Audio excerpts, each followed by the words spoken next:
our companions on the journey, breaking bread and sharing life. Frères et sœurs dans le Christ, Shalom. Nous célébrons aujourd'hui le 6e dimanche de Pâques de l'année liturgique B. Nous voulons méditer sur les textes qui nous sont proposés aujourd'hui. Au centre de ces textes, le texte d'aujourd'hui, Jésus nous appelle à un amour vrai, un amour qui fait de nous des frères, un amour qui fait de nous des enfants d'un même Père. Et lui-même nous présente cet amour à travers la déclaration d'aujourd'hui. Il nous appelle désormais ses amis. Nous ne sommes plus ses serviteurs. Pourquoi sommes-nous devenus ses amis? Parce qu'il ne nous garde rien. Il n'y a plus un secret. Il n'y a plus un tabou. Jésus s'est révélé lui-même. Jésus nous a montré réellement le visage du Père. Et Jésus nous introduit dans le mystère céleste. Et chers frères et sœurs, la première lecture d'aujourd'hui, tirée du livre des Actes des Apôtres, nous présente deux thèmes majeurs, ou bien il y a deux aspects qui me paraissent importants à relever dans ces partages d'aujourd'hui.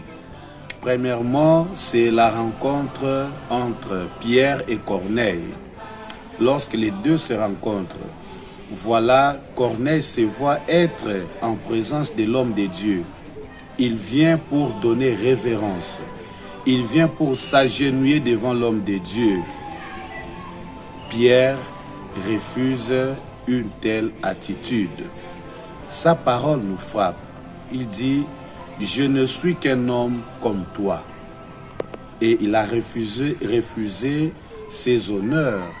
Il a refusé la gloire. Cela doit être pour nous une interpellation.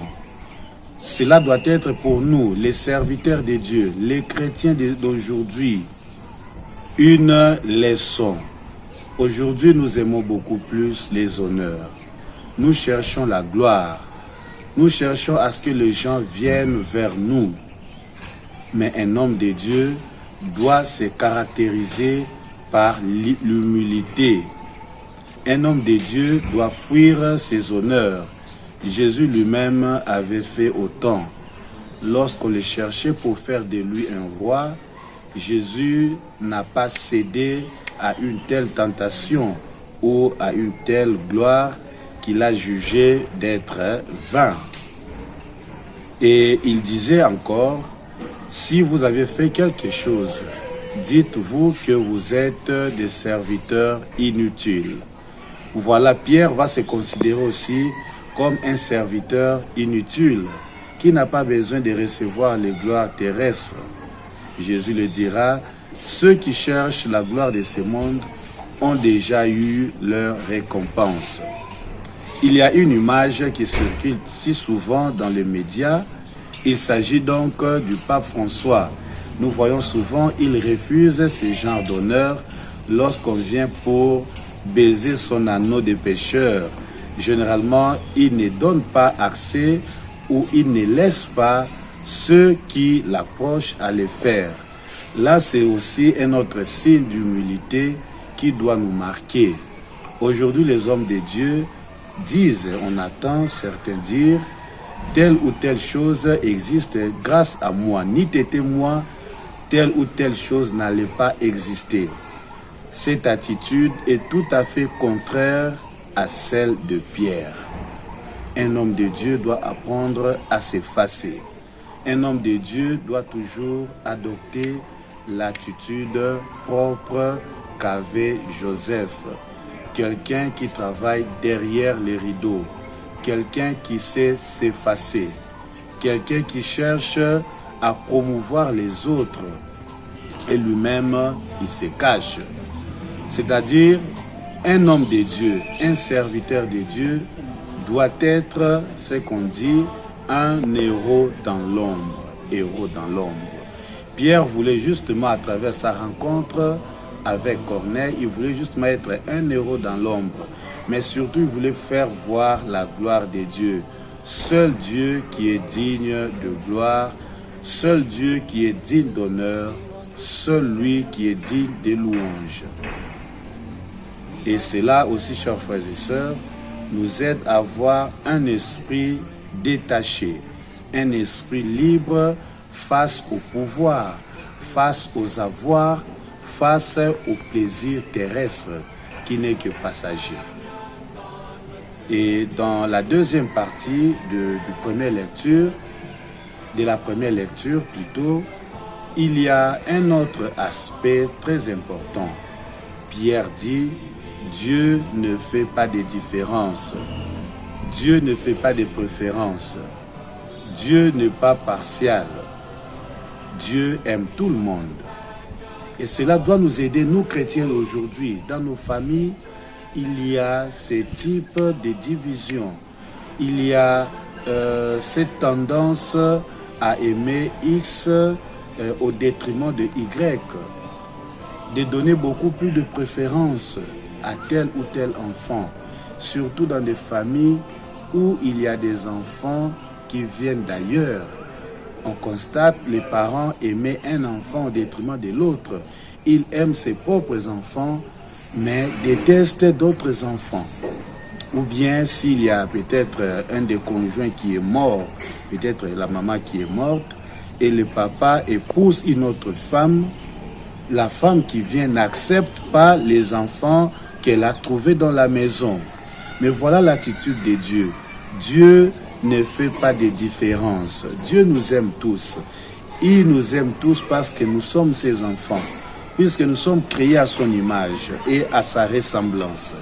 Cela nous conduit, chers frères et sœurs, au thème central de cette lecture d'aujourd'hui, qui est caché dans la deuxième lecture, tirée de la lettre de Saint Jean.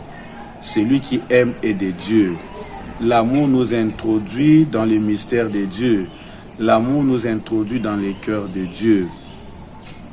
Et pourquoi nous aimons les autres? Est-ce qu'il y a un intérêt quelconque qui nous conduit ou qui nous pousse à aimer les autres?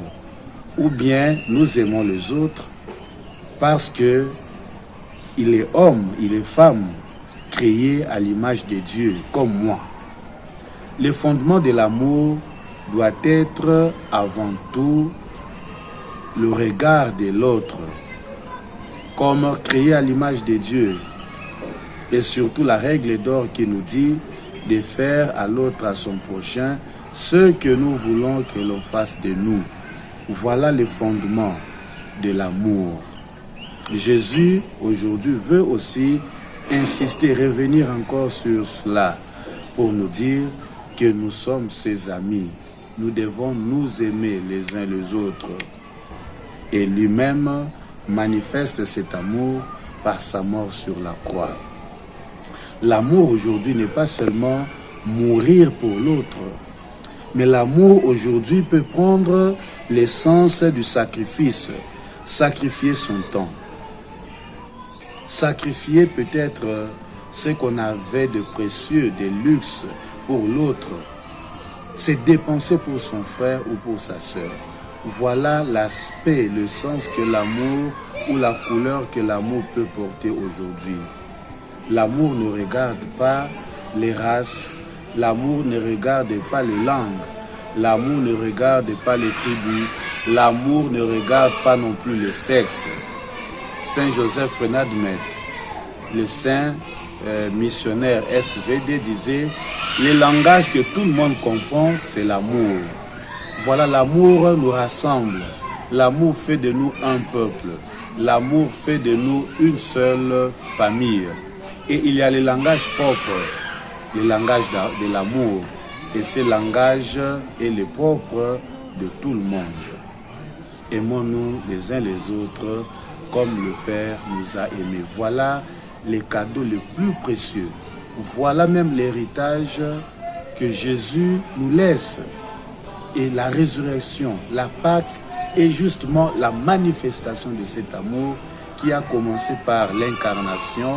Le Verbe s'est fait chair, le Verbe est venu camper au milieu de nous. Et ce Verbe qui s'est fait chair s'offre ses livres pour que les hommes que nous sommes, nous soyons sauvés. Demandons la grâce de Dieu, chers frères et sœurs, à aimer d'un amour vrai, d'un amour sincère, car l'amour nous introduit dans la sphère divine, car l'amour fait de nous des enfants de Dieu. Et aussi, comme nous l'avons dit au début, évitons les divisions dans nos familles. Dieu nous aime tous, alors imitons Dieu, soyons comme Dieu. Aimons les enfants, aimons les frères, aimons les sœurs, aimons les parents, aimons les voisins. Jésus nous demande même de prier pour nos voisins, pour ceux et celles qui nous maltraitent. Que la grâce de Dieu nous accorde la force de lutter contre le mal, surtout contre l'esprit de la division et de la haine. Au nom du Père et du Fils et du Saint-Esprit. Amen.